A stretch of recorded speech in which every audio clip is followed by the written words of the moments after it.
1 bag 3 lives. हाँ, आपने सही सुना है। आपका एक डोनेटेड बैग 3 अलग अलग लोगों की जिंदगी बचा सकता है। Today I will show you the real science behind it. Hey friends, I am Dr. Shrutika, doctor in transfusion medicine. Blood donation सिर्फ ब्लड देना नहीं होता, वो साइंस ऑफ ह्यूमैनिटी का बेस्ट कॉम्बिनेशन है। चलिए देखते हैं कैसे एक डोनेशन के अंदर छुपी है 3 जिंदगियां। तो आखिर होता क्या है? Once you donate blood, the bag is labeled and the blood group of the bag is checked. Then your 350 ml of bag is kept in a centrifugation machine to separate the components into 3 different parts depending on their density.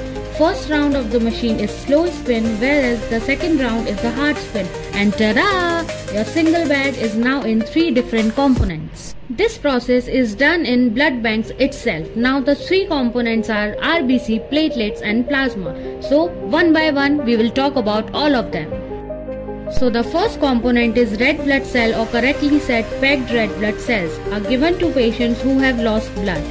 Example in accidents or post surgery, thalassemia patient जिनको repetitive transfusion की need होती है, और patients with severe anemia just like in pregnancy or any other condition.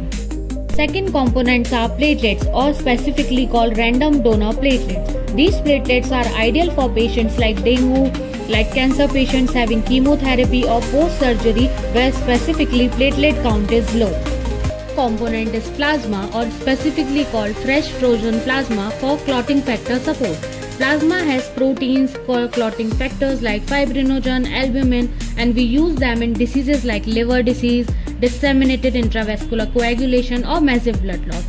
Sometimes we also make albumin, intravenous immunoglobulin, or cryoprecipitate from this fresh frozen plasma. So, if you are watching till now, you must have known कि कैसे आपका एक unit blood 3 different lives को बचा रहा है। तो अगर आपने अपनी लाइफ से सिर्फ 10 to 20 मिनट्स निकालकर ब्लड डोनेट कर दिया है, तो आप ऑलरेडी एक हीरो हो। And here comes the end of the video. If I get 100 subscribers, I'll post an original video showing all this process in a blood bank. And do like if you found this video informative, and comment your doubts below. And do share with people who are not motivated enough for blood donation. See you in the next video. Stay healthy, stay happy. Bye.